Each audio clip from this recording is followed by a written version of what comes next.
All right. Good evening. Not sure if this is what you were expecting, but this is what you're getting. Good evening to everybody. It's hard to believe it's that time of year again. This is the 2020 CISSP Mentor Program. It's pretty exciting. This is an opportunity, I think, today for you to get to know me a little bit. Some of you online already know me. Others of you might be surprised. It's weird. We're all kind of in lockdown right now, so um, it's just weird kind of talking to a computer screen as opposed to, no live audience. But that's okay. We'll get through it. Tonight's a light night. We're just getting sort of acclimated, getting all the tech sort of figured out. Um, but it'll be a good night. Certainly, we're here, at your disposal. Myself, Brad and I. I'm Evan Francine. Brad and I and Ryan. As well as we've got a number of FRSecure folks online answering questions. Um, we're here to serve, so I'm excited about this. I'm excited that this is our best year yet. We have over 1,200 people who signed up for the class this year, which is just awesome. It fits perfectly with what our mission is, which is, ultimately to help people like you pass your CISSP. We're going to go through everything that you need to pass your exam, and then we're going to tell you all the things you can forget afterwards. Oh, I'm having troubles hearing me. All right, we'll fix that. Oh, Brad and Ryan can or can't hear me. Brad can, so we're going to go with it. All right, so let's get going. If we don't have any technical glitches, this will be like the first time ever. This is year number 12 for the CISSP Mentor Program. So it would be a miracle if we didn't have any technical glitches the whole time today, but we'll see. I'm keeping my eye on two different chats to make sure that things are going well. I've got my coffee. Hopefully you've got your coffee too. And I've got my energy drink. Takes a lot of fuel trying to weigh a big truck. All right, let's go on. Okay, so welcome. This is kind of a joke. You can expect a lot from us. We really are here to serve you. We're going to do everything we can to make sure you guys are going to pass your exams. For those of you who aren't going to take the exam, some of you have no intention at all of taking the exam. That's totally fine too. We'll expand hopefully your horizons a little bit on what information security is, how it fits in your business, how it fits at home, how it fits in your personal life. It'll be good. All right, seriously, this will be awesome. So let's get going. So we're going to go through this tonight. Our welcome, like I said, kind of light tonight. We're going to really get into the meat on Wednesday. We're going to talk about what is the CISSP Mentor Program. What are we doing here? We'll talk about the history, a little bit about the CISSP Mentor Program. We started in 2010 with 6 students. It's just crazy to see, how fast time goes. I'm starting to feel old now. 1,200 students in this class. Why do we do it? It's about our mission, and we'll get into what our mission is and why it's so important for us to do these things. We know that, currently, sort of with the COVID things going on globally, there's a lot of free stuff. It feels good to know that, we've always been doing free stuff. We'll always do free stuff. We genuinely care and love people. So we'll go through some success stories, and it is free. There's no catch, which is cool because I think the people that a lot of times people will say free and then there's some catch involved. No catch here. Totally free. We love doing it. So let's get into it. One of the things we have is we have a talent shortage problem. We're going to talk about that. That's good news for you if you're looking for a job in this industry. I know right now with the economy worldwide, it's crazy. So I can't predict the future any more than you can. But I know that prior to the pandemic sort of hitting everybody, we had a severe talent shortage in our industry, and I would assume that once things get back on recovery, we're still going to have this talent shortage problem. So I'm really hoping that you guys are going to all have successful, awesome careers in this industry. I was talking to somebody from Denver this morning. She's in her graduate class, and she wanted to uh, interview an information security leader, and she chose me. So that was really cool. So then I asked her, are you getting into the industry yourself? And she said yes, and it just made me really happy to know that more good people getting in this industry. So that's awesome. All right, introduction. We'll talk about this severe talent shortage. We'll dig in a little bit on that. I want you to have some perspective. So when you're out job hunting or switching careers, whatever you're doing, to have some confidence, knowing that you're wanted in this industry. We want good people. We need good people in this industry. We'll go through the mentor program schedule and class structure. We have three instructors in this class this year, which is really kind of nice. The early years, it was sort of me doing all the classes, which by the time you get to class 8, 9, 10, you start running out of gas. So it's really, really nice to have Ryan and Brad. You guys are in great hands. Then I can sit back and maybe do some chatting with you guys. The book, we'll go through some tips. I can tell you when I took the CISSP exam in 2005, it was a lot different than now, but I'm a book studier, and everybody's got kind of their own preference on how they study. When I studied, I read the book 3 times. The first time I read the book, I didn't understand anything that I was reading, and I didn't try to. I just, forced my way through it. The second time I read the book, I started to put globs, almost concepts together. I still wasn't mastering any of it. And then the third time I read it, that's what my focus was really mastering and memorizing everything that I'd need to pass the exam. That might work for you too. It was just a 3-pass approach to the book. We'll also cover chapter 1, the introduction. Like I said, really light. That's our agenda for today. So I like to do dad jokes, and I know some people find it endearing, some people find it irritating. This is my first dad joke. Normally when I've got students in front of me, I warn them that if you start dozing off, you're going to get a dad joke, so don't doze off. I don't have that luxury today because I can't see anybody. So anyway, what do you call a sleepy dad getting pizza for his kids? Papillons. I don't know if that's funny or not. Well, I think it's funny, but it's cute. Why can't the T-Rex clap his hands? This is my only other joke, right? So I'm not going to do a bunch more, but why can't the T-Rex clap its hands? Because it's extinct. And then that graphic is funny. Nowadays we're all doing kind of teleconferencing, and Zoom is nice. I know I'm not even going to get into all the security issues with Zoom and that discussion here. If you wanted to listen to our podcast, episode 75, we just did it this morning. We did talk about Zoom, the security issues, and kind of our approach to it. But anyway, in Zoom, it's kind of cool because you can do your custom backgrounds, and this is one that Brad had on his, so I made him give me the graphic. But there you go. You can't clap his hands. This is me. The important part of this isn't to boast about any of my career things. It's more for you to get an understanding of who I am, where I come from. Hopefully, build some credibility with you.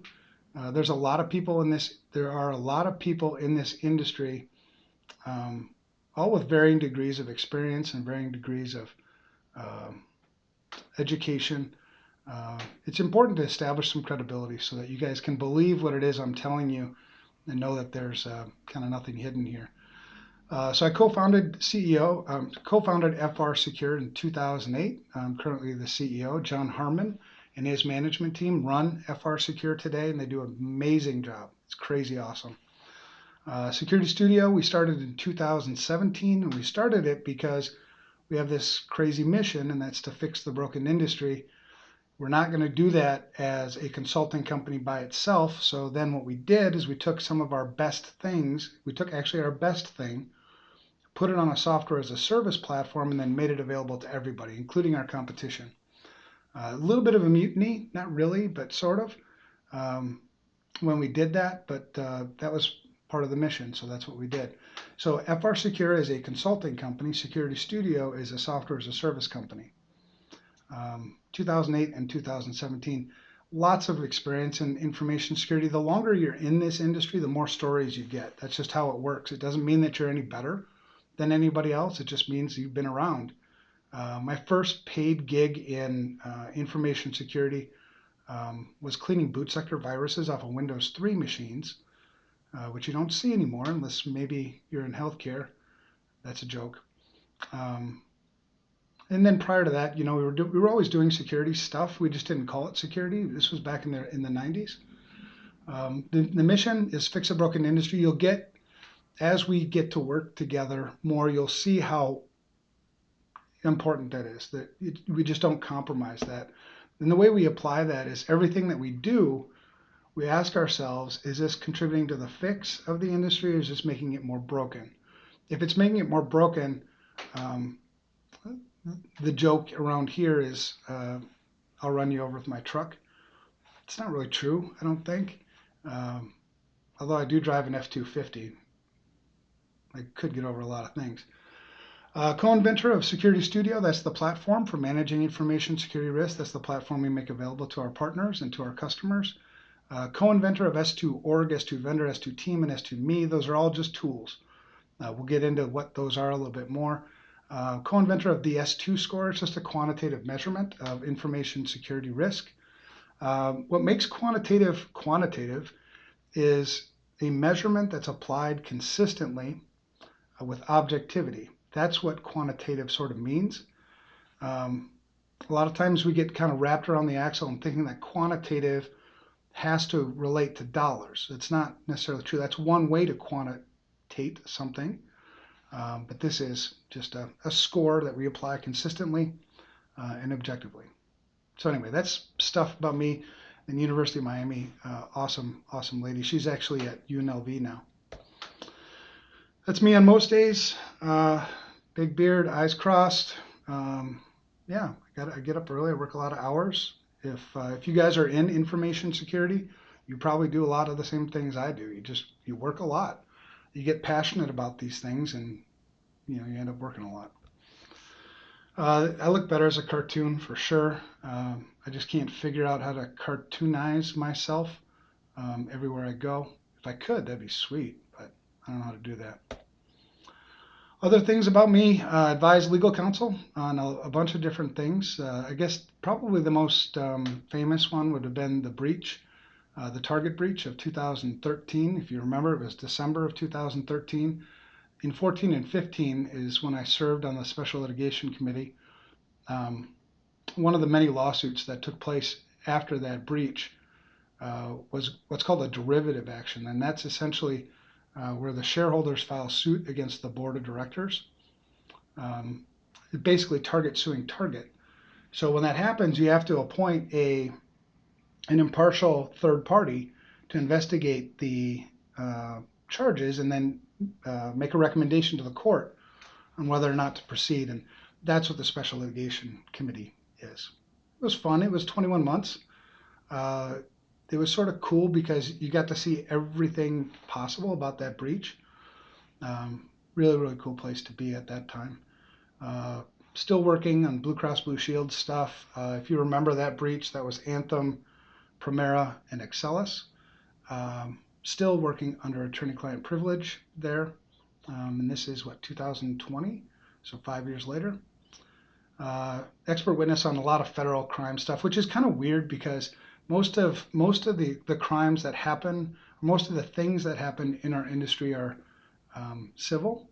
It's rare to have an intellectual property theft be prosecuted as a criminal case. It happens occasionally. In this case, the two that I worked on last were Chinese nationals that were accused of stealing stuff. Lots of other stuff. So that's the only place you're going to see in this slide right here, the swear words, because this is supposed to be PG. But Roger Grimes, if you know who Roger Grimes is, he's just awesome. He's works for oh man, now I can't remember. KnowBe4, and he's written like 11, 12 books. So when a guy makes a comment like that with his stature, it really means a lot to me. So, and I really love Roger's a cool guy. And then clean up a little bit, but I don't know what the heck. It doesn't really look that good. Oh, and I wrote a book. You can go get it there if you're nice to me or something. You know, I suppose I can just give you a copy too. I give away a lot of stuff, just ends up kind of being me. But this book is about what's broken in our industry and gives suggestions on what I think we need to do to fix it. I don't have all the answers by any means.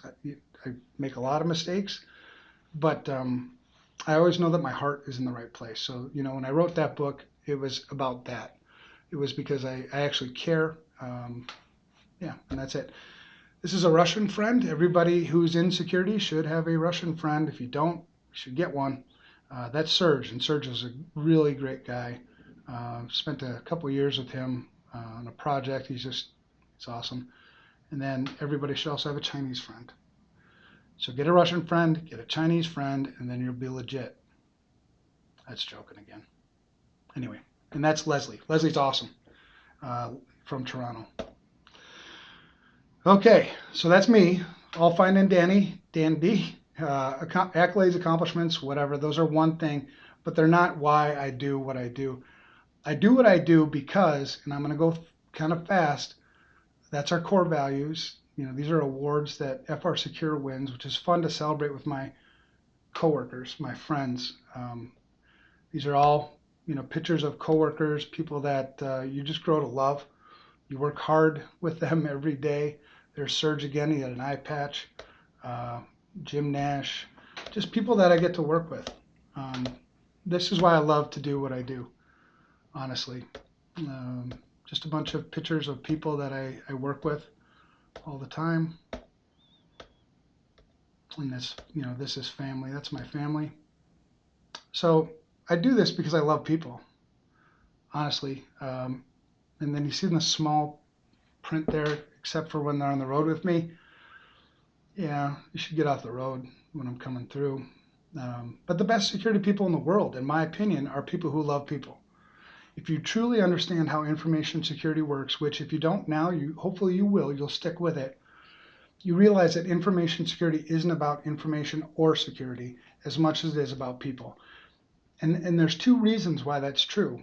Number one, if people didn't suffer when things went wrong, nobody would care or should care. That's number one. Number two, people are the most significant risk, always. So it's got to be about people, right? If you focus on people, if you truly love people, you'll go out of your way, you know, to do things right. You won't cut corners. Yeah. So for me, it's about people, and I think the best security people in the world also are like this. I also get the privilege to help people in the CISSP mentor program. This is 2020. You know, like I said, this is year 11 or 12. I lose count. Started in 6 students, and this year we have more than 1,200. It's just amazing to me. I'm excited to see what happens in the coming years. Hopefully, this will be something that gets contagious. That, you know, some of you will pay it forward, and we can work together to make a difference. I also get to record podcasts every week with my buddy Brad. Brad is, I love Brad. Brad's awesome. We just recorded podcast 75 today without missing a week, by the way. That's like crazy. If you guys know me, like I'm so random and all over the place that for me to stick to a routine is like nuts. Yeah, and that's Brad. It's me and Brad. It's, I think we were exiled into a hotel room in Rochester, New York at that time. Yeah. We just recorded episode 75 of the Unsecurity Podcast this morning. Give it a listen. We talked about two things. We talked about hope, being that Easter was yesterday. You know, it just, you know, there's a lot of hope. There's a lot of hope. We will get through whatever we're going through. Yeah, and we'll come out better for it. So we talked about hope, and then we talked about Zoom. If you've probably seen some things about Zoom in the news. So we gave our opinions on Zoom. And then we talked about tonight. We talked about what else we talk about? Oh, the daily insanity check-in, which is open to anybody. Um, just 30 minutes every morning where, anybody who wants to come can come and we just talk, right? Get stuff off your chest. We started that after people started closing their offices because we just wanted to be a safe place where people could come and talk. So we talked about that this morning, and there was something else. But anyway, it's pretty cool, I think. And we love your feedback. So if you like it, tell us. If you don't, tell us. Tell us how to make it better. This is Brad. So I made a cartoon picture of Brad, and Brad didn't even know it, but because I put my slides together today, um, and that's Brad's Twitter handle at Brad Nye. 20 years of overall IT experience. Started with FRSecure in 2016, so it's been a great 4 years. He's currently the Director of Professional Services and Innovation. He is the mentor program lead with me. And now Ryan, FRSecure Workshop Series lead, co-host of the Unsecurity podcast. He's got a bunch of letters. Supposedly, the more letters you get, the more money you're supposed to make. I'm not sure that worked out for him yet. He also does the ISC Squared Safe and Secure Online. He's a volunteer there, which is really does a lot of helping kids and parents understand just the basics of information security. Wayzata Schools, which is a school out here in the western suburbs of Minneapolis. Does a mentor there. Awesome dude. Love him. You're going to get to know him next week. So next week he will be teaching next Monday. I've got today and Wednesday. He's next Monday. Ryan's got next Wednesday, but you'll see all that. And then Ryan started with us in January. Really happy to have him on board. He works at Security Studio. He's the principal security consultant there. Seasoned IT professional. I don't know if that's salt or pepper or salt and pepper. I don't know how you season a security person. And I don't know what he tastes like. I don't want to know what he tastes like, but he's seasoned. Over 15 years of experience. He's got his CISSP, lots of IT roles. We've spent some good time together, and he's shared some of those cool stories. Where I leverage or work, where I guess Security Studio leverages. Oh, look, and it's not at Brad Nye on this slide. It's actually at CloutierSec. So it's CloutierSec. If you want to follow him on Twitter, we've got that at the end too. So if you see it at the end, I did get that one right. But where he's like awesome and just so well connected is certainly in K-12, higher education, and government. So he's working hard, getting the word out, preaching the good word. Really, really happy to have Ryan along with me too. So these are great guys. You guys have like an all-star cast of, well, minus me, of security people to teach you the CISSP mentor program. Really good personalities too. You'll see just a difference in personalities as we get through everything. It's really, really cool. All right, so about FRSecure, if you've never heard of us before, and this is the only time you'll see me preach anything about FRSecure. We're not here to sell you anything, but you should know what company we work for. We were established in 2008. Didn't really start though till 2010. I don't know if you remember 2008, but we were in the middle of a recession then also, and it didn't help that I don't know how to sell stuff. So when we started, we didn't have anything. I actually lost my house. I mean, it was crazy. Totally worth it though. You fast forward, 10, 11, 12 years, and we have, 70 plus, people that work here. And I have a, none of them are dickheads. I mean, they're just awesome people. If you've had the opportunity to work with any of these people, you know what I'm talking about. I mean, these people are crazy cool. So totally worth it. 2010 is kind of when we really got started. Started by a security guy. I got tired. I worked in enterprise. I worked at Wells Fargo, U.S. Bank, UHG. I hate politics. I like doing things right, and I don't like shortcuts. So that sort of pushed me into my own business at the time.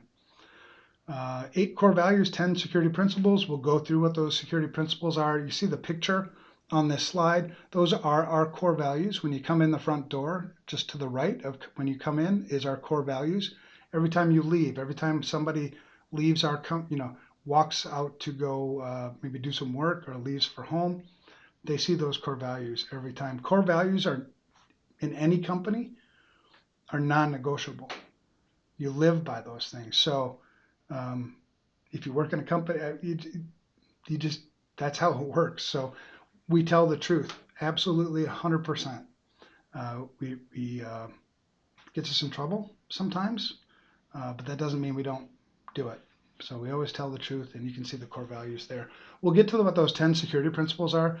The security principles are important because you kind of carry those with you as you do your work in information security, and it kind of helps to keep you honest, helps to keep things in perspective. In our core services, we do a bunch of security stuff. Essentially, if it doesn't include us selling you a product, we'll do it.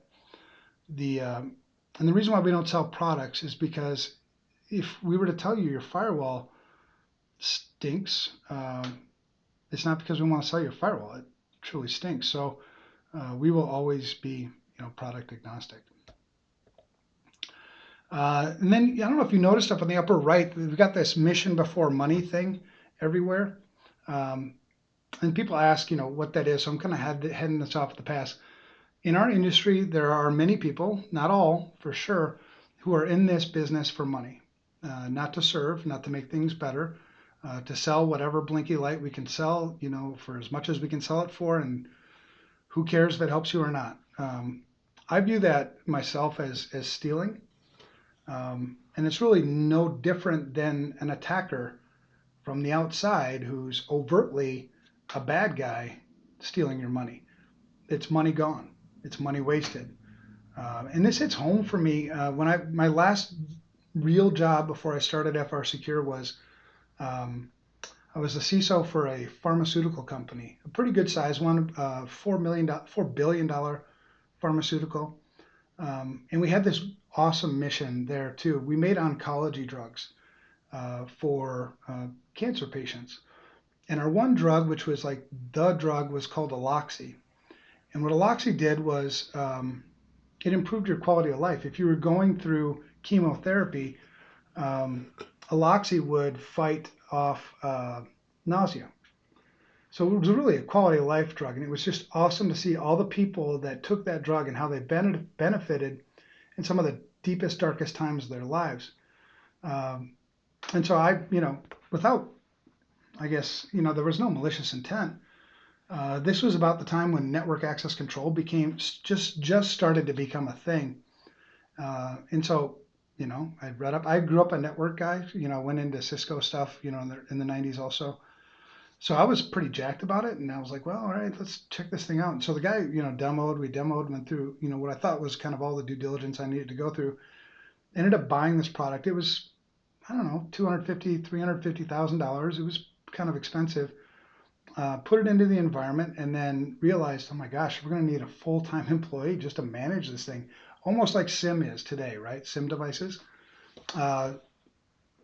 And it sat there, and it ended up being a wasted $250,000 to $350,000. And that still kind of haunts me today because it was money. It's now money that we can't spend on the mission to make more drugs for people that make their lives better. So hopefully that makes sense. It really does matter that you spend your information security dollars where you have the most significant risks. That's kind of the way it works. If you don't know what your most significant risks are, then do a risk assessment. These things will all make sense as we get through sort of everything. The picture on the right, so we're sort of counterculture in case you haven't noticed yet. We were at RSA this year, Security Studio. We gave away 1,000 of my books. And every book that I signed with that, Mission Before Money, RSA 2020, and then my signature. That really resonated with a lot of people. It was really, really cool, but that's who we are. We always put the mission before money. The theory is, if you focus on the mission, you'll make money. If you focus on the money, you won't make the mission. So it's just getting your priorities straight. All right, so Security Studio, this is what we do. We built a software as a service platform. It's called S2. And this is the last time you'll hear about anything about Security Studio and what we do as well. We created that quantification that's called the S2 score. It used to be called FISA score. If you've heard that, FICO didn't like FISA score, so FICO came after us, and so now we don't like FICO, and we had to change the name. That's one of the reasons. It's one of the things that happened. We also wanted to have consistency in our branding. The S2Me is a really cool tool. I think it's becoming really, really popular, especially now that people are working from home. It's free.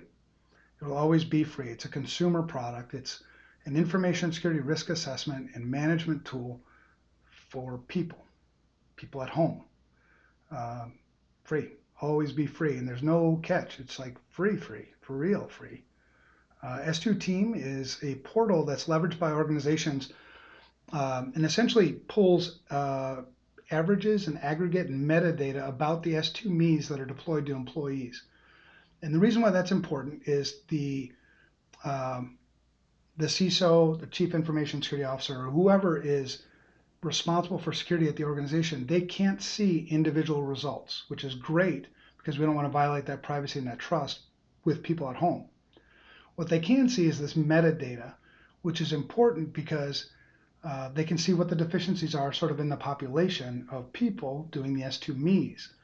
Uh, Armed with that information, maybe I can buy products for people at home that help them protect their families, and then I benefit at work, right? Because people are creatures of habit. If you teach them good or bad habits at home, they'll bring that into the workplace. So that's kind of how S2Me and S2 Team work together. It's sort of cool. S2 Team is a paid product, but S2Me always free. S2Org is an organizational information security risk assessment. We've done, I don't know, 4,000 of them, something like that. S2 School is a newer product trying to reach out to K-12, trying to get there before the money grabbers do, to teach schools fundamental basic information security practices. That's it. What we don't want schools to do is go out and buy a bunch of technology that they probably don't know how it works, maybe, or it's not their most significant risk, so they're not spending the money wisely. That's kind of what S2 School is. And then S2 Vendor is a vendor, third-party risk management platform. Um, Without taking shortcuts, right? There's 4 steps to vendor risk management always. It's inventory, it's classification, it's assessment, and then it's decision making. Those are the 4 steps that are built into the S2 vendor tool. Yeah, it's a cool tool, I guess. And then one of my favorite sayings of all time is Bruce Schneier. If you don't know who Bruce Schneier is iconic in our industry. Wrote, in my opinion, the best ever book on cryptography ever, still even. And it's called Applied Cryptography. So if you're into cryptography and you want to go read a cool book about cryptography, Applied Cryptography by Bruce Schneier is the best one. Uh, but he had a saying in the early 90s or mid 90s something, that complexity is the enemy of security. And it makes so much sense. The more complex you make things, the more difficult it is to secure. The same thing applies at home. The same thing applies at your workplace. The same thing applies everywhere. If you keep it simple, simple always wins. It's always the easiest to secure. So be careful when you keep piling on more and more applications, more and more technology. You're just making the job harder, honestly. So anyway, that's Security Studio. Not going to hear anything more about that. So let's get into the severe talent shortage problem. This is chapter 10 of the Unsecurity book. If you've read it, then you've already got kind of a head start on these things. You read it everywhere. You read that we have this, critical shortage of people in our industry, people to do jobs, people to do all sorts of jobs, people to write policies, people to disseminate policies, people to do training and awareness, people to do asset management, on and on. There's so many things to do in information security.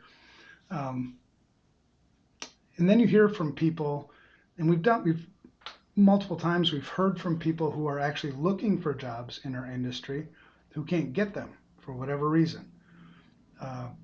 So it makes you sort of doubt, is it as bad as they say?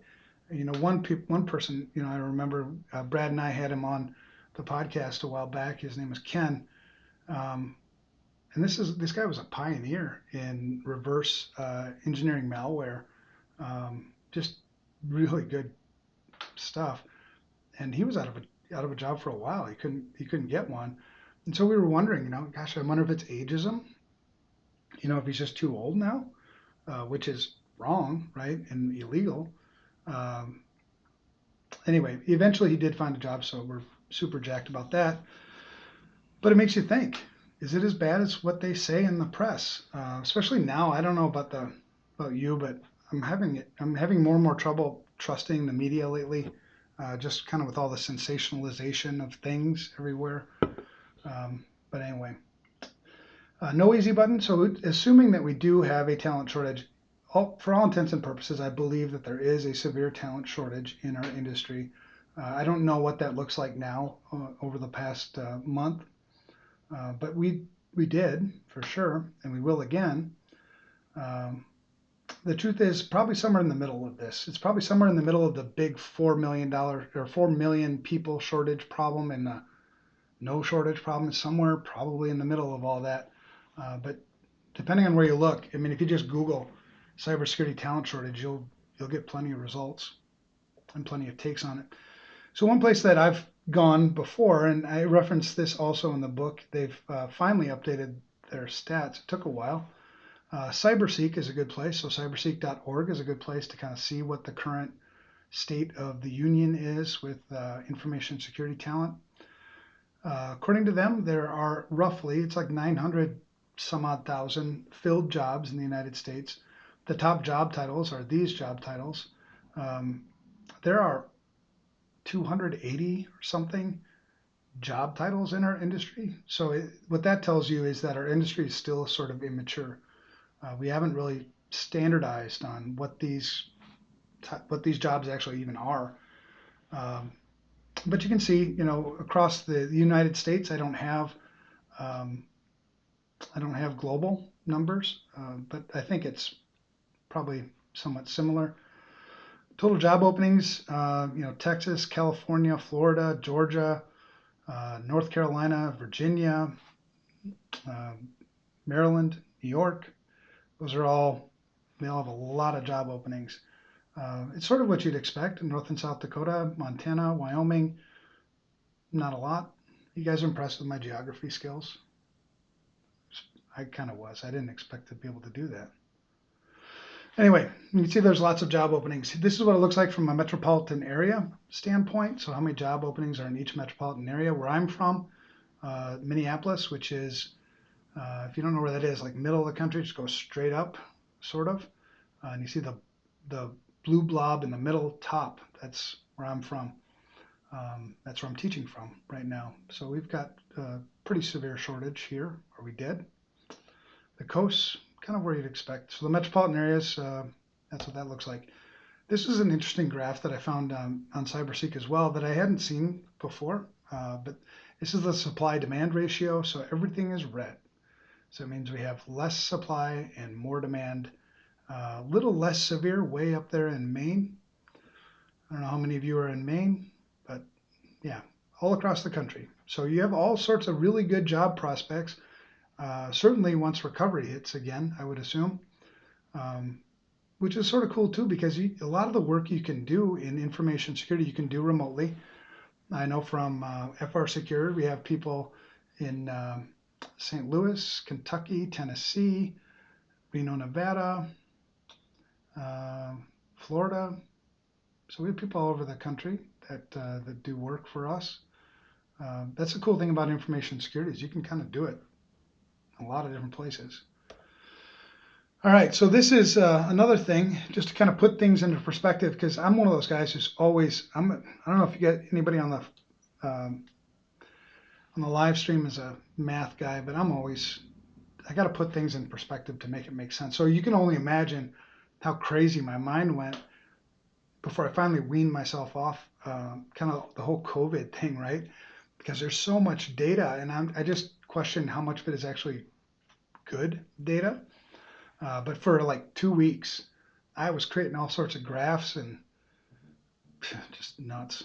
But anyway, this puts it in perspective. So for us, and I talk about this in chapter 1 of the book. I talk about our language problem in information security. There are about 1 million us, meaning security people working in the United States, out of a population of 328.2 million, um, people. So we're a little speck in this kind of big thing. So it's really important for us, if people are the most significant risk, to somehow find a way to translate the things that we say into a language that they understand, that they speak. It also requires us as security people to do a lot more listening and a lot less talking. Um, I don't know how many people online have been in this industry for a while and found yourself telling people what they think as opposed to listening to what they think. That doesn't help either. And those are the normal people. So I call security people and normal people. We're not, just in sheer numbers, we're not normal. Uh, so when we look at normal people, I don't know if you guys have done this either, but you have this tendency to kind of put them down, to be like dumb users or whatever we say, when really they're sort of the normal people. Maybe it's us. Uh, I don't know. I like to think that way because I always think, as a CISO, as a Chief Information Security Officer, I really have two jobs. If you simplify things, which I love to do too, two jobs. One job is to consult the business on information security risk.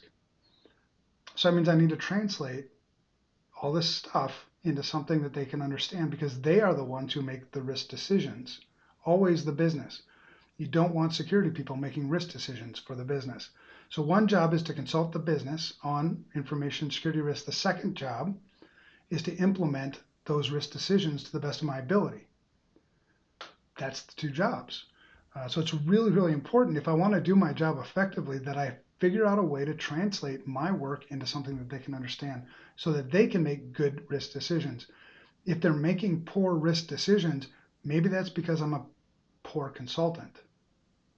Something to think about. All right, so other things about our severe talent shortage problem.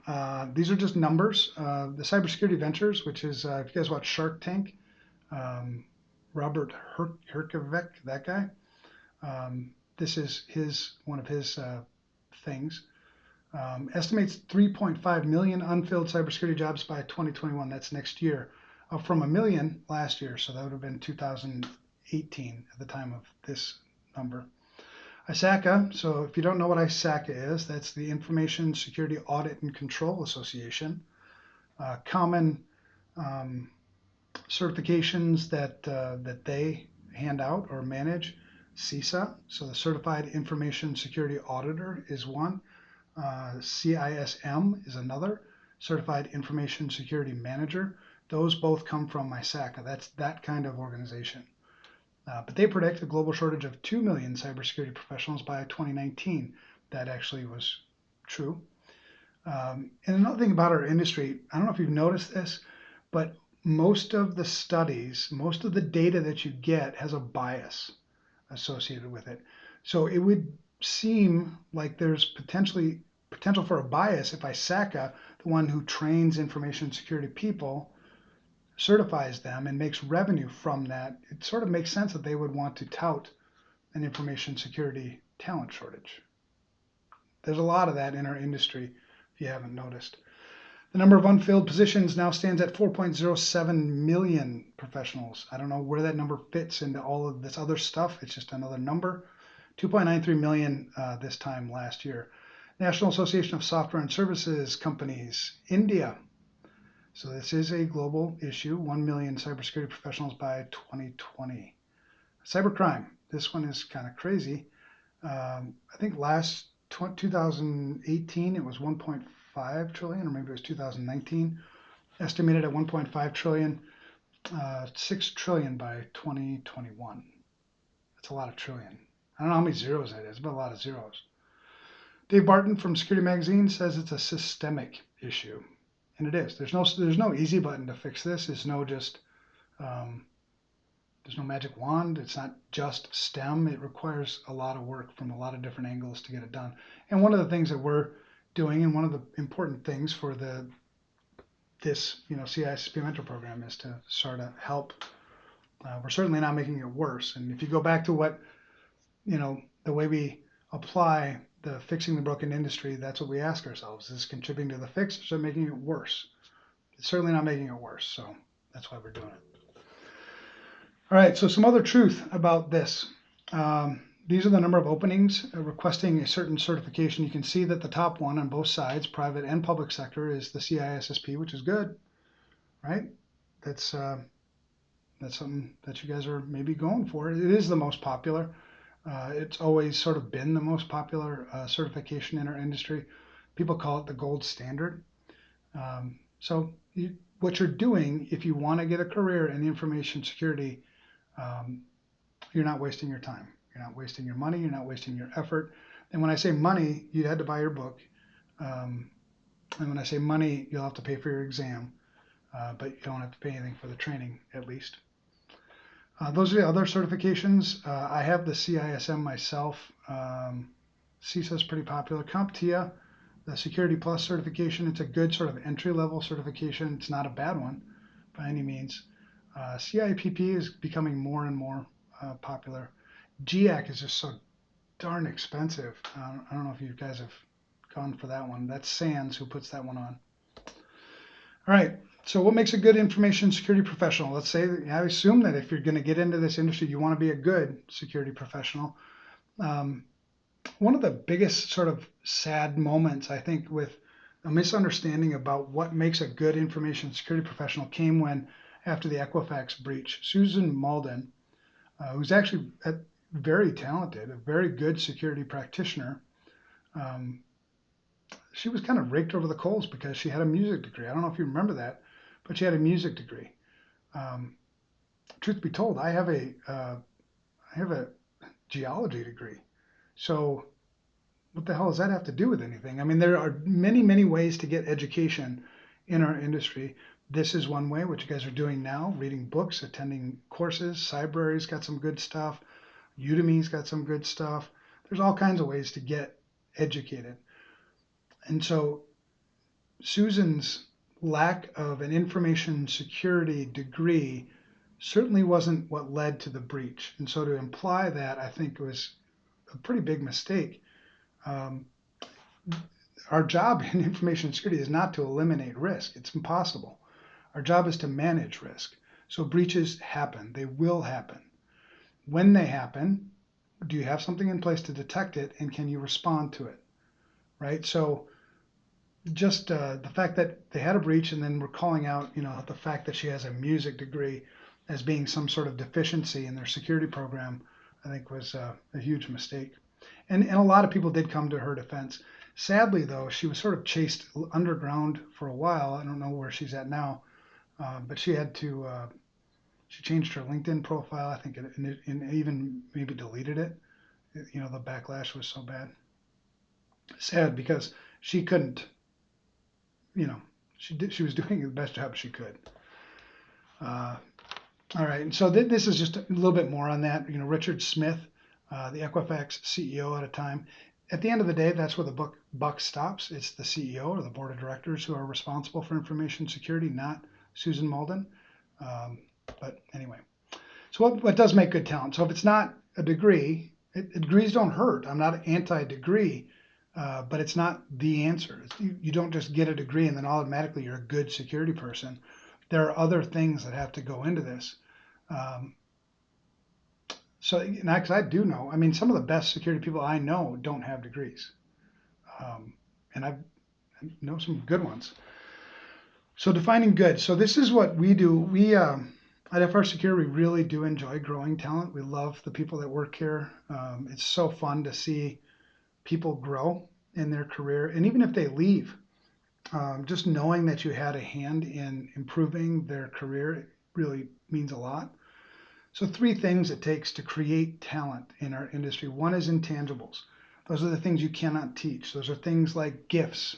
Some people either have it or they don't have it. The things like honesty, dependability, integrity. Those are the intangibles. To me, that's the most important thing. If I were to put a weight on these 3, that would be the one I'd put the most weight on. That's absolutely critical. I would rather hire for the intangibles and then teach you security stuff, and then you'll just get experience over time. You have to be patient.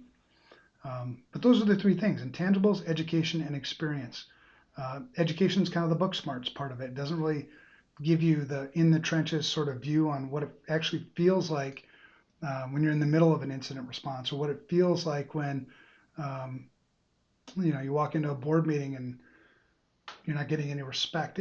Those things you only learn through experience. But these are the three things. These are the three ingredients, and you need to mix them together. There's also kind of a tendency with people that are new in our industry to sort of discount the experience piece. They want to grow really fast. Certainly, more usually in the tech side of information security, um, it just takes time. You just have to be patient. All right. So how do we fix this thing? Well, we have it kind of in four places: supply, acquisition, retention, and culture. Um, Supply, we don't have enough security people, so we need to get more people into this industry. That's why I was so just grateful that I was able to talk to the lady this morning or this afternoon, who's new into information security. I mean, you welcome them with open arms. There's so much work. There's plenty of work for all of us. There's no reason for anybody to feel threatened by somebody else getting a job in this industry or being better than you. Holy moly, there's so much work to do. So get people into this industry. If you think somebody's got an aptitude or an interest, or just give them a book and have them read it and see if they have an interest. We need more people. Need more people for sure. Acquisition. If I'm hiring for a security person, I have an acquisition problem. These obviously all play on each other, but I need to solve what that acquisition problem is. Where do I go get people? Where can I find them? Um, if I can't find them, then I can grow them, but then I'm gonna have trouble retaining them because you know what I mean. There's just this issue all around. So we can't keep good information security people for ourselves, and in some cases in our industry, we do have people leaving our industry who are burning out. Um, Sadly, and a lot of those people are really good security people, and with them goes a whole bunch of wisdom. So yeah, it's you have to be careful, not to burn people out. We need to keep them happy. They need to keep them in balance, right? This work-life balance. You see, one of our core values is work hard, play hard. We try really hard to do that. I know sometimes some of our security people, myself included, I'm not the poster child for this. Um, we work too hard.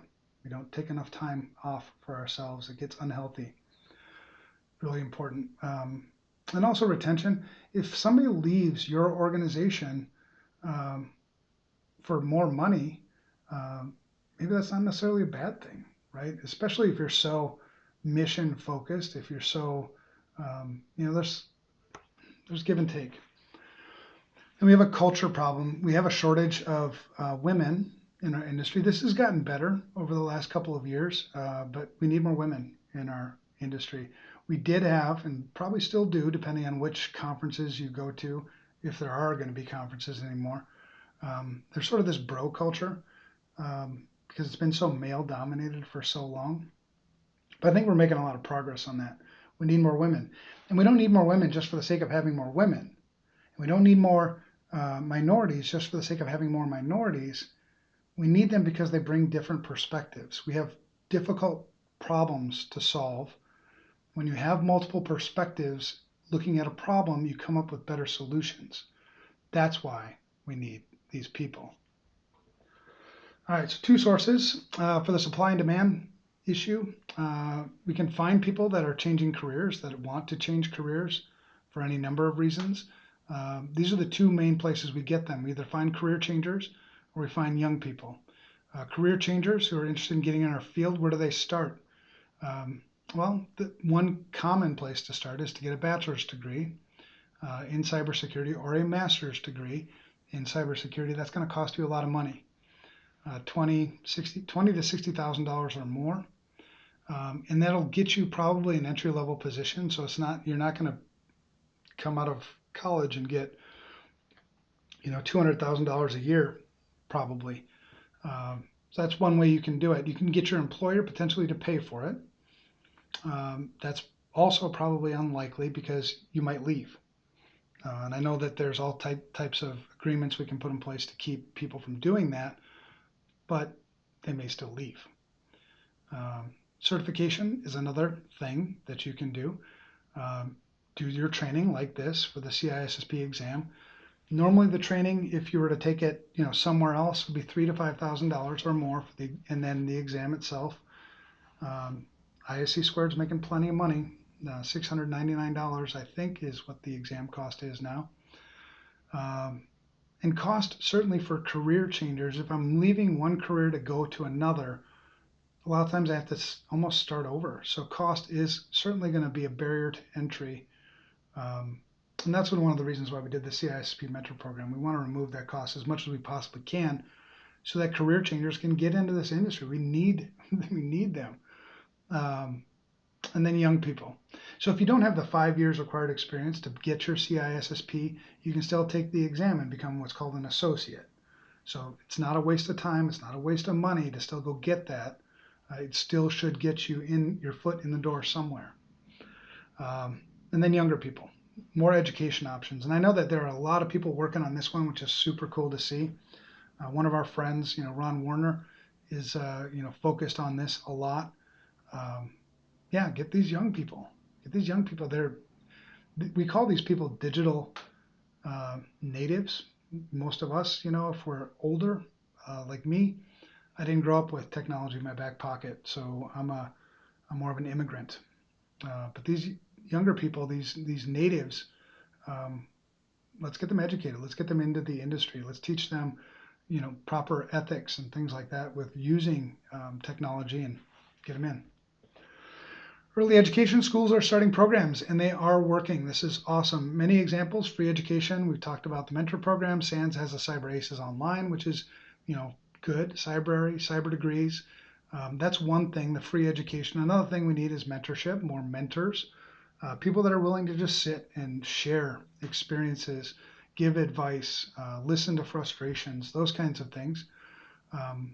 There aren't any really good big mentorship programs, well-organized mentorship programs. But I know that, approach people here at FRSecure, approach people at other security companies and ask them, hey, would you mind mentoring me? I'm mentoring a newly appointed CISO at a big healthcare company. And we just meet for, well, not anymore because we're isolated, but we were meeting for coffee sort of like every other Saturday or every few Saturdays. Now we do online, except for he's got to pick better schedules because he always puts himself like right in the middle of two other meetings, and I'm always either late and then late. It's a me problem. Don't worry about it. Hire intangibles. So just hire somebody because they're good people, and then teach them yourself. Right? You might have an issue with retention. They might leave. But if you've got a great culture and the culture is driving that, educating your people, they'll stay probably. Internships, more popular, but we need more. All right. Other things, our culture is not conducive always. Some of the people in our industry are sort of intimidating. Some of the people in our industry are sort of full of ego. I don't know if you've run into those people. If you do, just ignore it. Just ignore them. There are lots of good people in our industry, lots of really good people in our industry. Latch onto those people. A lot of those people that are jerks. Usually, it's a deficiency in their own self-worth. So maybe pray for them or something, but not your problem. Some of the results in our culture are gender inequity, and minority inequity. So women make up 49.56% of the world 56% of the world's population, but only 11% of the information security workforce. That's what it was a few years ago, and then they changed the way they did sort of the counting and the math. So I'm not really sure what the actual number is, but it's still not high enough. 26% of our workforce is non-Caucasian white male. And again, this isn't a race thing or a gender thing. It's a perspective thing. I've run enough teams now over my career to know how valuable different perspectives are to problem solving. And some of the problems we have in just day-to-day security stuff are sort of challenging. So having those different perspectives is is refreshing. So that's why. That's why we need to fix this. So since our industry is so male dominated, there's that bro culture, which I mentioned, and there's just a quote from Ellison Ann Williams, doctor. And it's not only the people in our industry that contribute to the problem. Customers and clients do the same thing. They just expect a man to come, a white man even, to come and do the work. So just breaking down those barriers. Um, and it's not just our industry either. It's industry in general. But we can do something about it. And the way you fix it truly is to be intentional. Things like this don't just fix themselves. Uh, you have to be intentional. So if you look across your own organization, if you're an information security company and you don't have enough women, be intentional about going and finding good women. Same thing with minorities. I know that we struggle still with finding some minorities, and we'll just continue to keep looking. It's important. Promote and participate in more diversity initiatives and programs. Studies prove the more diverse work groups create better results. It's absolutely true. One of my favorite group of the four that are listed here is the Women's Society of Cyber Jiu-Jitsu. I don't think I typed that correctly. Jutsu, whatever. If you're a female on online, go check it out. Go check out these resources. They're good resources, and you get kind of that support. And yeah, it's good stuff. It's not like male bashing, women bashing stuff. I don't think there's always those people, but it's just good support. One more thing. So if you want, I never did an Apple book before, so I was like, oh, I'm gonna try to do an Apple book. It's 34 pages long and it's free. So if you want that, go read it. It's free, and do whatever you want with it. Okay, so let's get into the mentor program. That's all the background. That's all. Hopefully that gives you some context of why we're doing this.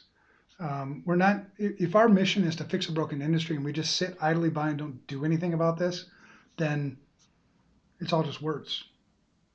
It's not a mission at all. We're hypocrites. So that's why we do this. And then once you find out, when you start doing this stuff, you love it.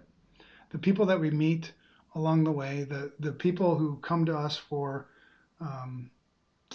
endorsements, the kind words that people say about you. I mean, that stuff is a real blessing. And just knowing that you help people makes you sleep really well at night. All right, so let's get to the syllabus. So you saw it online. So from the FRSecure homepage, the events 2020 CISSP Mentor Program. That's one place where you can find the class schedule. I'm also going to go through it here. We do make the slides available after every class for download. You'll notice on my slides down on the bottom, we purposely put Creative Commons attribution on all these slides because share them, right? We're not trying to keep anything for us. Use it however you want to use it. Put your own logo on it. I don't care. So we do make these available. So you'll have the slides, you'll have the video, you'll have all that stuff to help you along the way. So this is I'm getting real. A boatload of information for you guys to memorize, and this is overwhelming for a lot of people. You just got to fight through it. You can do it.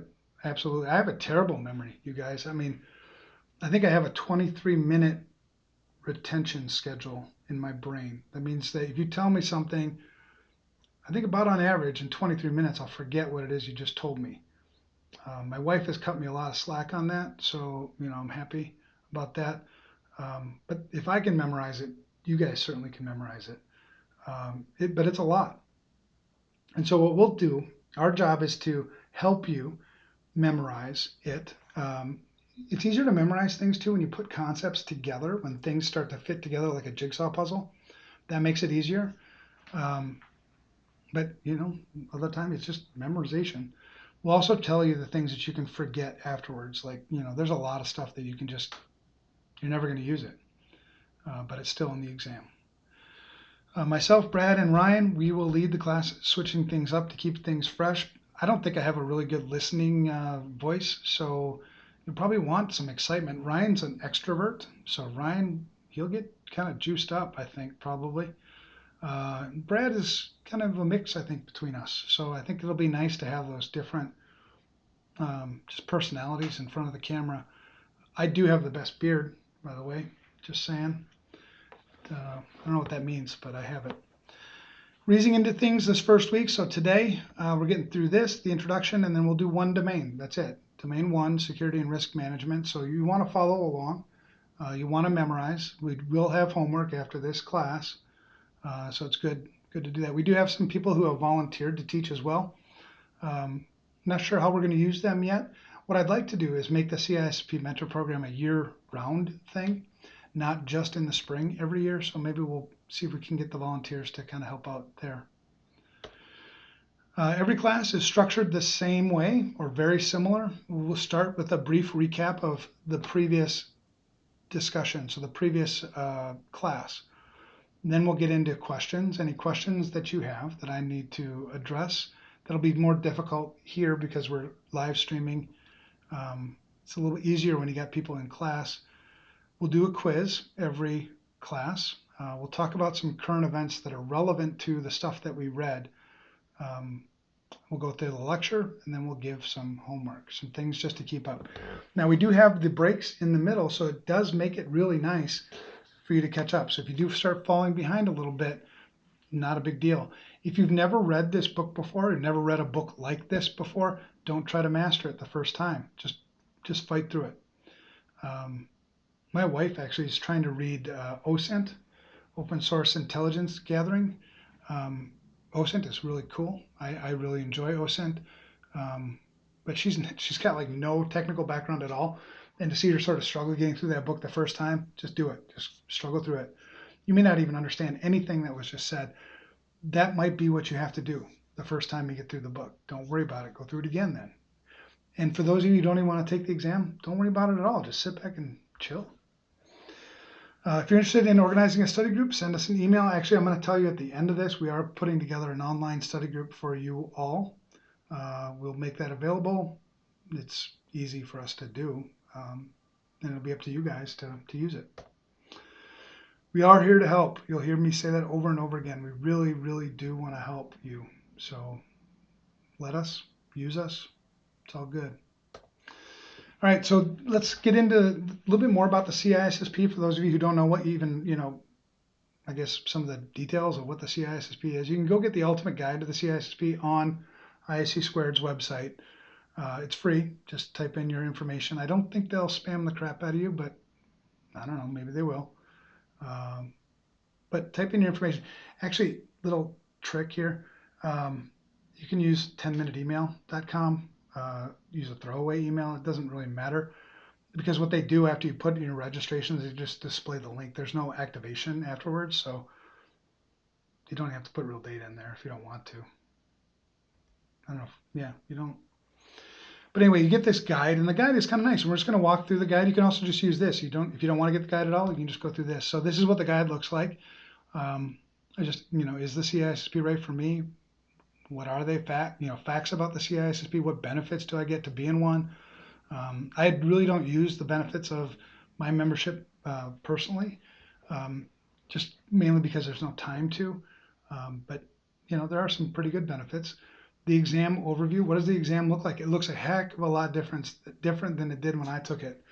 When I took the exam, it was I had to travel to, I think, Brown Deer, Wisconsin, because it was the closest test site. You did it on paper. We had to fill in the little things with a pencil. And then you had to wait 6-ish weeks for your results. It's kind of painstaking. Nowadays, it's all online. It's all adaptive. They call it CAT. And you might get through it in just an hour or two, really. But we'll go through that. We'll go through what that exam should look like so that you can prepare yourself mentally for what it looks like. When I took it, it was 250 questions, and I think it was 6 hours. But yeah, a little bit different now. The pathway to the CISSP and then free CPE opportunities. You would use CPEs after you get your certification. Once you certify, you pay $85, I think, a year for your maintenance fee, and then you have to maintain a certain number of CPEs every year. They're really easy to do, so don't worry about that.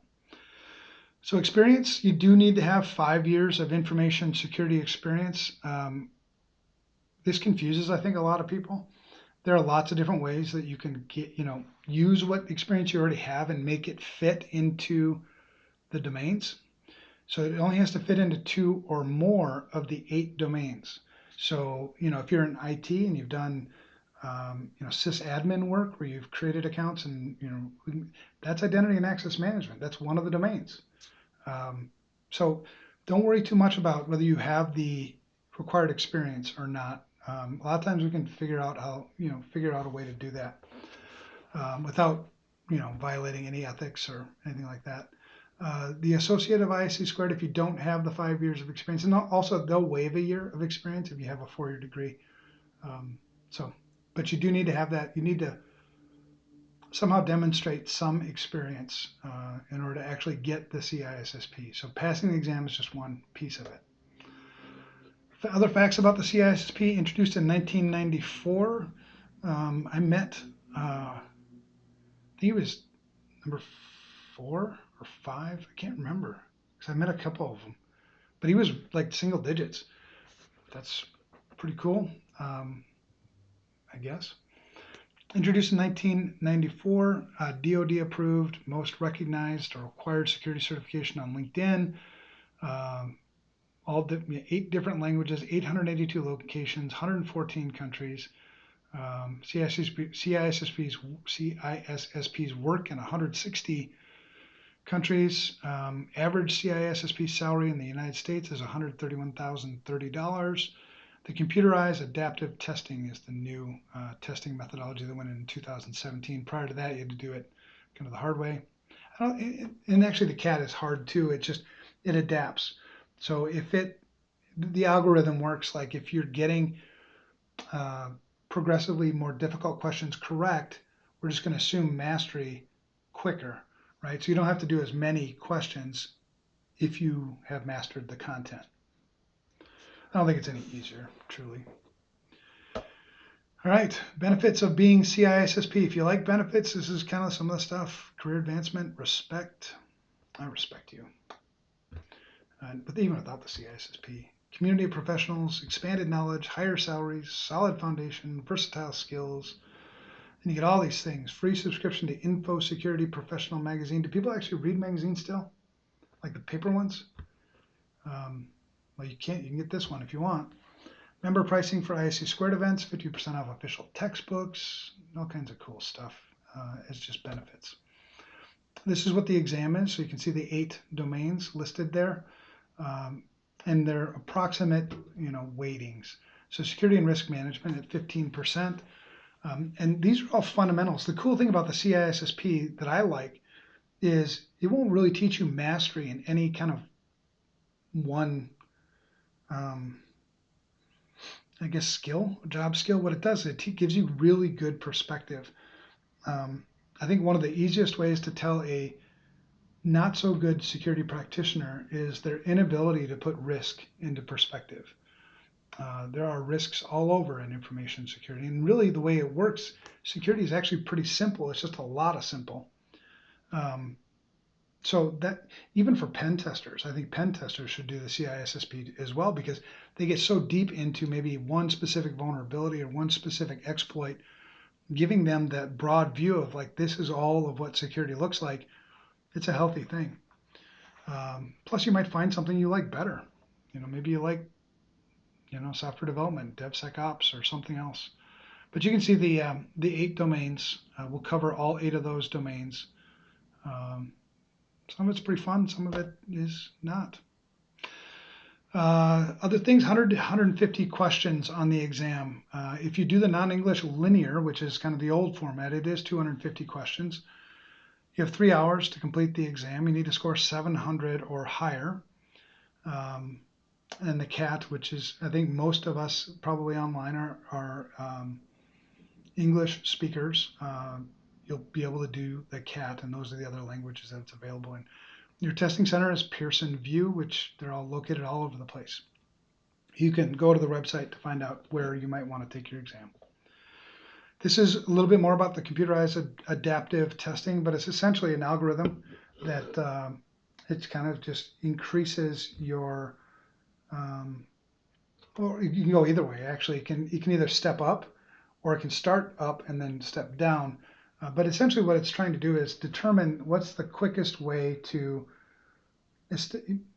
to assume mastery of a specific piece of content. CAT is what allows the exam to be a lot smaller and quicker. All right, official CISSP training. These are things that you could go and get official CISSP training from ISC Squared. These are the ways that they do it. It's expensive, classroom-based, online instructor-led, online self-paced, or private on-site. All sorts of ways that you can go get training if you like that.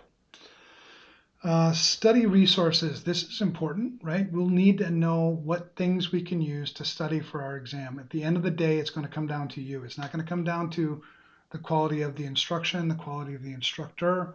It's going to come down to you, whether you're committed enough to put in the work. That's what it comes down to. So these are some of the resources you can use. You can use this book. You can use the videos. You can find other, we'll give you some other, free resources that you can go find. There are other books. Most of the books are all good. So if, I've had that question asked a lot, should I get another book too? Sure. Just read it, use it. Yeah, absolutely. So we're going to go through this piece right here. We're going to go through the exam outline. This is, again, the exam, 3 hours, 100 to 150 questions. This is just a little easier. I think I like it because it's all on one page. It's easier for me to sort of follow along with. But it's the same stuff that we just talked about. The security and risk management. So what information security is actually risk management. So it's good, I guess, to see that one's weighted a little bit higher. But all these domains all have to interoperate with each other. If they don't, it's not like you neglect one for the others. Even in practice, right? These all you have to balance. You have to juggle all these pretty evenly. All right, so domain 1. This is where we're going to start on Wednesday. We're going to talk about security and risk management. We're going to talk about understanding and applying concepts of confidentiality, integrity, and availability. That's the CIA. If you've ever heard CIA, that's CIA. The opposite of CIA is DAD, DAD. That's disclosure, alteration, and destruction. We'll talk about security governance principles, which is basic, fundamental stuff. Now, the way security works, too, is if you miss the basics, if you miss the fundamentals, everything else just kind of becomes lipstick on a pig, right? It's like building a house. You have to build a house with a solid foundation. That's the way you build security programs, too. Some huge percentage, and, you can just gut check it, 95% of all your risk comes from missing, basics and fundamentals. So that's what most of this domain is all about. Determine compliance requirements. What is compliance? How does compliance apply to, the security programs we design? What do we have to account for? Understanding legal and regulatory issues pertaining to security in a global context. So now you have GDPR is kind of the big one that we, need to deal with. But if we have a multinational company, there are different laws in different countries that we need to know about. Understanding and adhering to the professional ethics, non-negotiable. ISC Squared's Code of Professional Ethics, they're called canons. We're going to go through those canons, and you'll need to memorize those in order because they'll give you questions that will challenge one canon against the other, so you kind of have to prioritize. So that's definitely a place where we're going to want to memorize. Developing, documenting, implementing policy, standards, procedures, and guidelines. Who doesn't love that?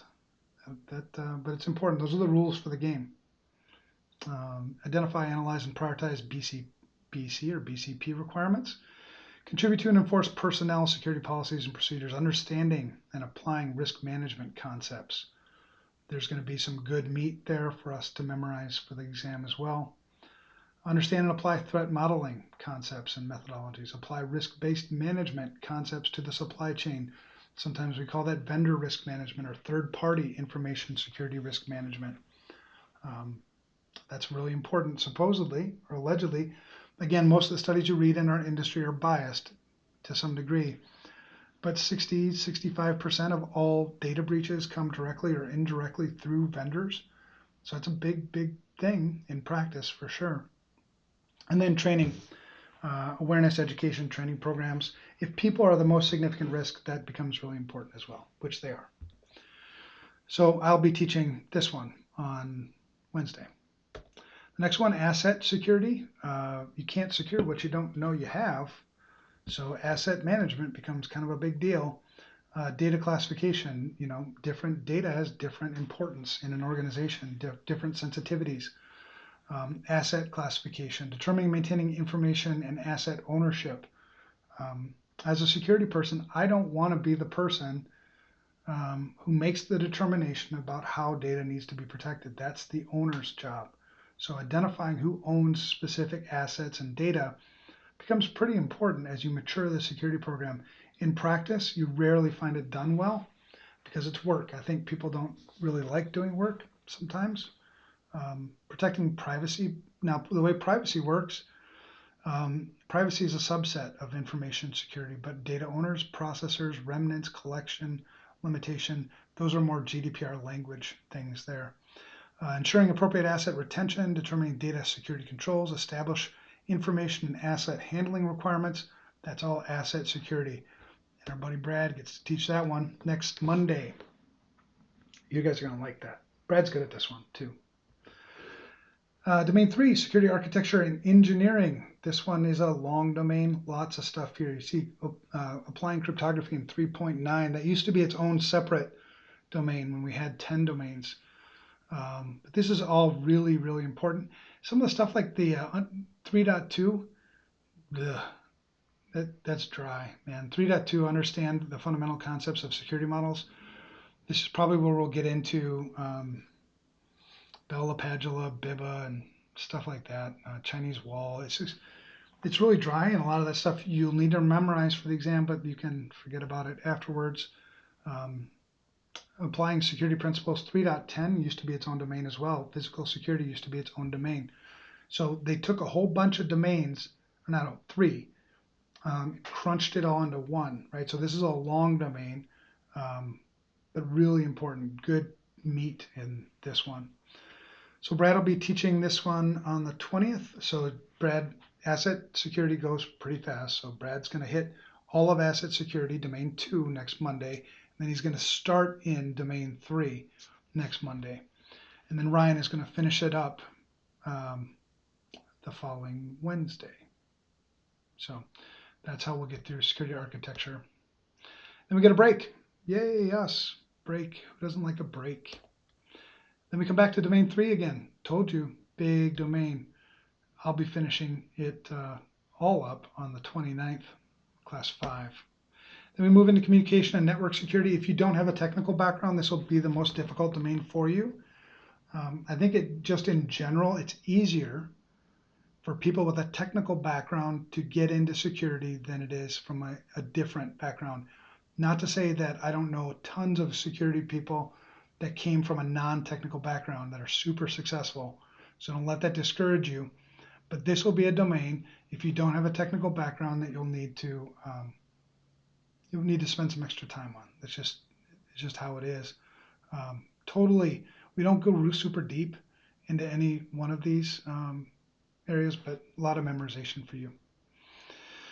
So that's class 6. Brad will be teaching that one. He's the instructor, and Ryan will be also teaching that on class 7 on May 6th. Then we get into identity and access management. This is my domain for this class. Not all that exciting, but fundamental for sure. We'll talk about identity. We'll talk about authentication, authorization, accounting. So IAAA is what they call that. All that stuff will be really important. This really is important, and a lot of organizations get this kind of wrong too in practice. So mastering this one will be good. I got this one on the 11th. Then we get another break. This is too easy, you guys. Another break. And then we get into security assessment and testing, which I think is a fun one, but Brad's going to do it. Sorry, too much talking. Design and validate assessment, test, and audit strategies. Conduct security control testing, collect security processes data, analyze test output, and generate report, conduct and facilitate security audits. All really important things that we do to maintain what we built and design what we built. So that's May 18th, class number 9. Then we got security operations, another big big domain, lots of stuff here. Supporting investigations, do a lot of IR stuff here. We'll talk about law here, the three types of law: administrative, criminal, and civil law, how they apply, and what we need to look out for, and what we need to, if you're going to be, ever called on the witness stand for something, it's important to kind of know how these things work. Logging and monitoring activities, so that fits squarely into the detection bucket. So prevention, detection, and usually response and correction. That's good stuff. Securely provisioning resources, understand and apply foundational security operations concepts. Incident management. I love incident management. That's kind of my jam. So I don't know. I can't remember if I teach part of this one or not. Firewalls, intrusion detection prevention, whitelisting, blacklisting, sandboxing, honeypots, honey nets, on and on. This one actually builds a lot off of the technical domain that we did previously as well. Disaster recovery plans, business continuity plans. It's a big domain. So Ryan is going to start that one on the 20th. I'm going to come on the 25th, class 11, and then we're going to get done with it. So domain 8, our last domain, this will be class 12. Brad's going to do this one. It's all about software development security, secure software. We're not going to talk, well, we'll bring it up anyway. We'll bring up secure software development lifecycle. OWASP has some good write-up stuff on that. OWASP is Open Web Application Security, P, whatever the P stands for. But good. This is a good domain for sure. And Brad will be wrapping this up with the 12th class. So then, at that point, on May 27th, we've been through all of the content together at least once. You may want to go through it twice or 3 times. And then we're going to get into some testing. Now, I put a class 13 in here as a maybe. We'll see how everybody feels. We'll see if there's still a big calling for doing more testing, more practices. If we do that, we can all do that together, I think. But that would be June 1. That one's optional. I'm not sure. I'll leave it up to you guys. Oh, and I redid my. So this is just another breakout, of how things work. So the different colors, coordinate to different classes. So the pathway to CISSP, you just need to have experience in at least two of the 8 domains that are listed there. We can find that. So study for the exam, pass the exam, get endorsed. We will all do endorsements for you, or at least I will. I'm speaking, Brad, no, Brad does as well, and Ryan, I'm sure would. So you'll need to have an endorsement from a CISSP in good standing. That would be us. And then you just pay your $85 a month, get your 120 CPEs every 3 years, and you're good to go. 4 steps to the CISSP: meet the eligibility, pass the exam, or schedule the exam, pass the exam, and then you have to formally agree to those code of ethics in order to get endorsed. That's what it takes. This is your book, the ISBN numbers. There is a newer edition. If you got that edition, that's not a big deal. That's just fine. The content hasn't changed all that much. Where there are changes, we'll cover those. If you don't have it, you can get it at a variety of places. I like online, so I got mine a couple of years ago. Still the same book, Kindle. So you can get it online if you like it that way. Some people like the very what do they call that? There's a word for it. Dang, you guys would have been so impressed. Would have used a big word. All right, so let's dig into chapter 1. Chapter 1 is quick, it's short in your book. Starts with how to prepare for the exam, how to take the exam, and then sticking with it. You are not required to take the exam, so don't feel the pressure. I don't know, some people put a lot of pressure on themselves. Don't. If you get through all of it and you're like, you know what? Yeah, I'll take the exam. Fine, you can do it. But additional pressure doesn't help anything. But you're not required to take the exam. Everybody has their own pace. We're going to go at a pretty fast pace, not boot camp pace, but a pretty fast pace. Maybe too fast, so don't worry about it. Attend all the classes and then do your self-study. Do the study group. We're going to set up that study group for you. Don't feel like you're deficient, or don't feel like you can't do it because you're not keeping up with somebody else who just happens to study fast. Um, Everybody's got their own pace, and everybody has their own method. What works for some people doesn't work for other people. My method, I never took classes. I never went to classes. I was a book guy, so I would read books. That was the method that worked for me. It doesn't work for other people. Other people need to have hands-on. That's just figure out what your method is. You probably already know it, and then stick with that method. This is the key. That's my little stick man. You get it? It's kind of like another joke. Stick with it. Don't give up. So, I'll do whatever I can. If you really want to do this, I'll do whatever I can to keep you motivated. And I know Ryan and Brad will do the same thing. Um, yeah, just stick with it. Seriously, you can do it. I've seen people that I never, ever, ever thought would ever be able to pass the exam. So, guessing everybody else can. So it used to be 6 hours. We talked about this already. You're going to see this too a lot in the class. Don't worry about it. You're going to see a lot of repetition. Repetition is important for memorization. So we'll say the same thing that we've already said before. That's just part of the whole process. 6 hours, 250 questions. What it used to be, now it's 3 hours, 150 questions or less. It's not in the book, but it is in that study thing that I showed you. Computer-based testing, Pearson VUE, used to be paper and pencil. Evans Old. Did I put that in the slides? Not that old. Whatever. 2, sort of 4 types of questions, multiple choice, and then advanced innovative, which could be a scenario, could be drag and drop, or could be a hotspot. And we'll get to there. When we do our practice tests, we'll do all 4 of these types. All right, so bonus, we're already starting to learn. So this is a question for you. This is a question that our industry still struggles with today. And don't forget it. So what is information security? It's such a basic, such a fundamental thing. But if I were to talk to 10 CISOs with tons of experience and ask them this same question, there'd be some conceptual similarities, but we'd have different definitions. The 10 CISOs would probably have 10 different definitions. Part of that is just related to the immaturity of our industry. And our industry has taken longer to mature because it evolves so fast. It just keeps changing. As soon as you feel like you got your hands around something else new, zero trust, AI, machine learning, next gen, whatever it is. The basics, though, are always the basics. They won't change. It's funny, I was on LinkedIn, I think yesterday or this morning. The days blend. And the question that was posed was, is cybersecurity a part of information security, a subset, or the other way? It's like,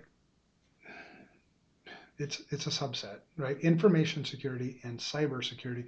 If you just think of the definitions of the words, like cyber is of or pertaining to computers.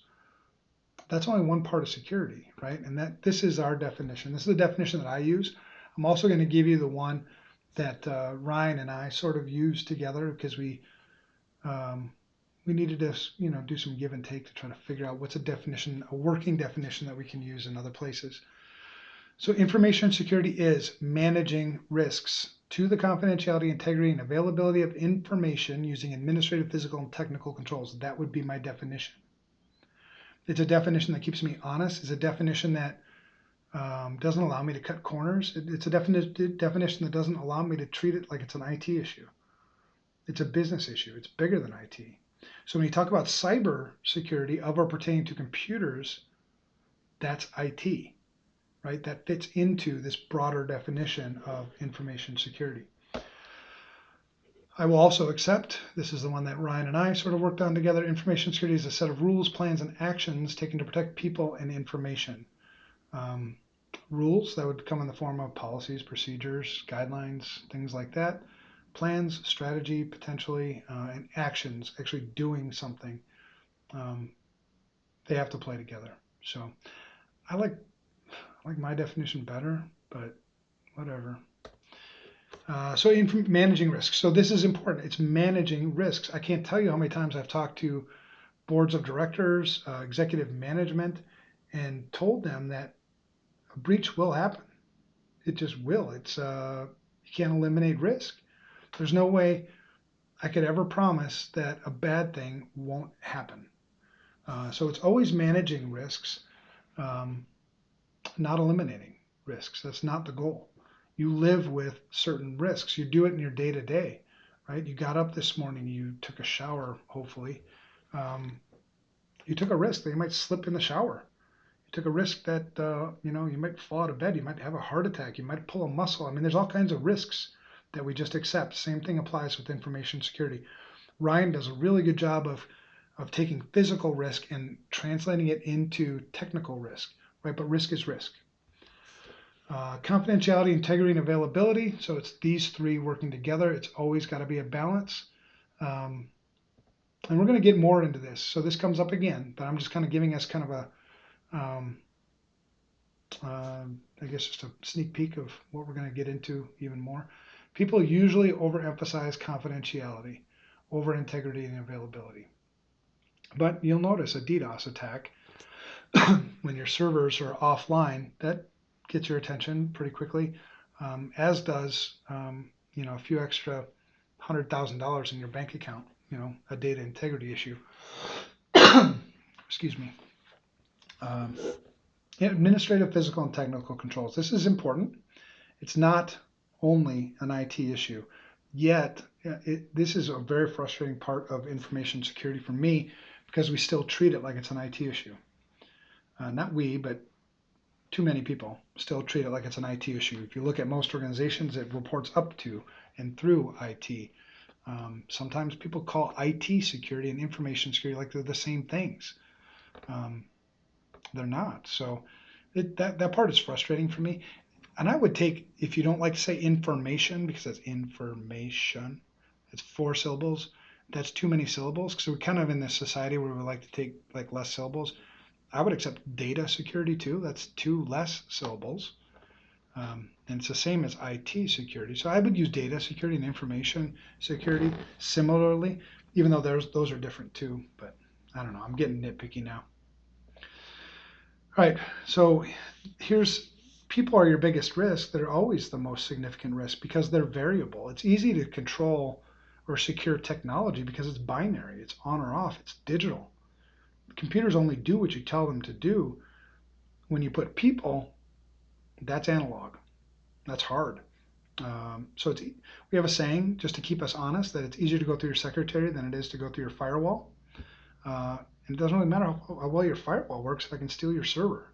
So physical controls also have to play a role in protecting information. Now, another thing, and it's not going to be in the exam, but information security, privacy, and safety, the way the world works now, those can't be separated anymore. So there's even a bigger, broader piece to this. All right, so what's risk? This is another word that we use often, overuse it. I think a lot of people misuse the word risk. This is going to be really important for you to remember, for you to master, because if information security is managing risk, it's really important to know what risk is. So risk, in the simplest terms, is the likelihood of something bad happening and the impact if it did. That's our definition of risk. It's a little difficult to apply that definition in practice, but those are derived from threats and vulnerabilities. That makes it a little bit easier. So when we do our vulnerability scan, the vulnerabilities themselves are not risk. We have to take into account what's the potential threats to exploit or compromise those vulnerabilities. That should lead me to a likelihood and impact or a risk metric or factor. So that's risk. All right, our 10 information security principles, we're almost there. I think I've only got like 5 slides left, so you guys are doing great. We're at 1 hour and 40 minutes in. Pace is good so far. These are the 10. So business is in business to make money. Really important. It keeps you honest, right? I may have to live with certain risks that I don't feel comfortable living with as a CISO because the business has made risk decisions that are more focused on money. That's just how it works. It also means that if I put a control in place that unnecessarily restricts the business's ability to make money or serve its mission, it's the wrong control. I implemented it poorly, whatever. So we just can't get in the way of businesses making money or fulfilling their mission. Information security is a business issue, not an IT issue, always a business issue. Business leaders need to take responsibility, and that's my job, right, as a consultant, to get that buy-in from the business, to speak their language, to build that credibility with them. Information security is fun. But really? Yeah, I have a lot of fun, you guys. Information security is fun. It's something that, as you continue to get, kind of master it more and more, it becomes, for some of us, it becomes almost like an obsession. So it can get unhealthily fun, but it is fun. Have fun. You can be jovial and have a good time doing something that you take very seriously. Those are not exclusive. People are the biggest risk, absolutely, all the time. Compliant and secure are different. And if you don't know that, we're going to get into all of this, I think deeper. Um, but compliant is doing what you've been told to do. Secure, which we just went through, was kind of the definition that we just went through. Now, when you talk about compliance, there's always the letter of the law and then there's the intent of the law. The intent of the law is to be secure. The letter of the law is what people follow. They're different. So the letter of the law ends up creating checklists. And you check things off the list and you do the minimum amount necessary to be compliant and then you're done. That's totally different, right? And you have to always preach that. No common sense in information security. If there was common sense, we wouldn't see as much stuff as we do.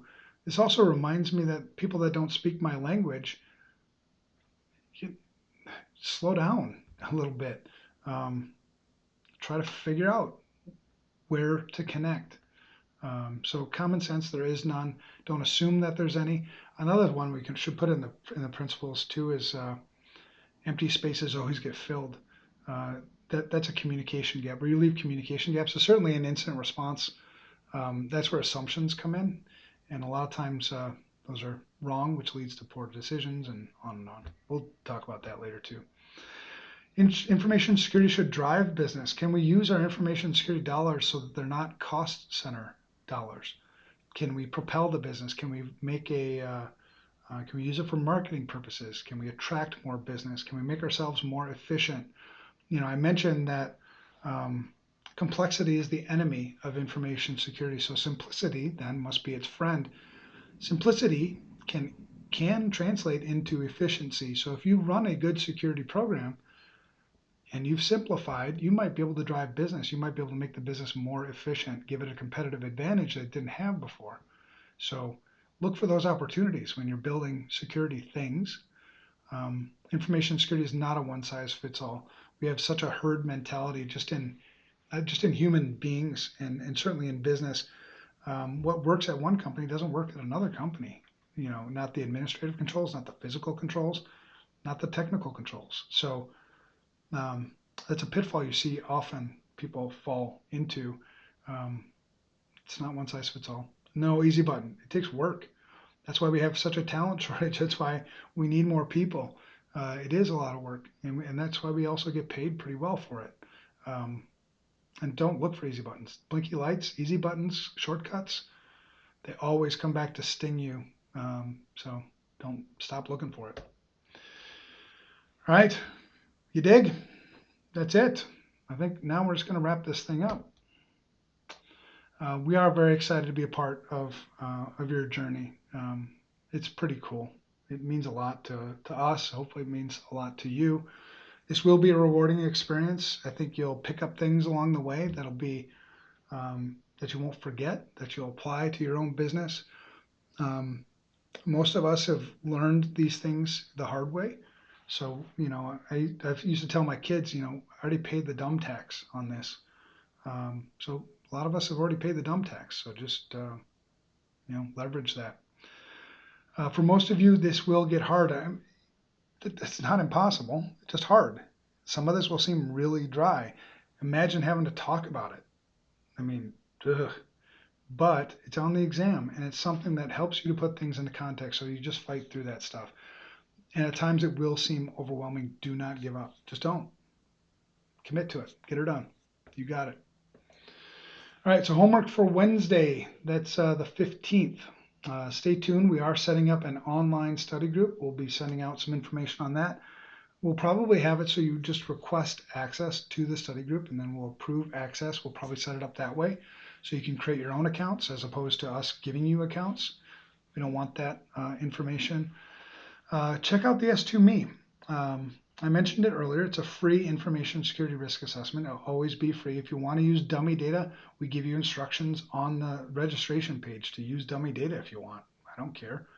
Have you friends? That's not good English. And family do it too. Test it out. Because what we want is it'll always be free, and we want feedback. We want people to tell us what they like, what they don't like, how we can make it better. One of our big challenges when you look at that I don't know how many million people, a lot of those people are just everyday people, at home. And I hate seeing people get taken advantage of. So if we can educate them at home in a way that will motivate them, that's a big, big deal for us. So go take it, test it out, tell us what you like. Get the book if you haven't done it already. Read chapter 1, pages 1 through 10. It's only 10 pages. We will be covering chapter 2, domain 1, security and risk management. I'll be doing that on Wednesday. There's our Twitter handles, me, Brad, and there's the correct one for Ryan. We also call him Cola because we always get his last names pronounced wrong. It's like Clodier, whatever. He'll tell you what it is. Or you can just call him Cola. So that's it. I have nothing else for you this evening. Again, welcome. Super stoked that you guys are here. I hope I get to meet some of you in person. Yeah, it's going to be awesome. I'm going to leave the live stream up for a little bit to give people an opportunity to answer or ask questions. I am going to, close my video. But yeah, let's do this, guys. I'm pumped. Have a good night.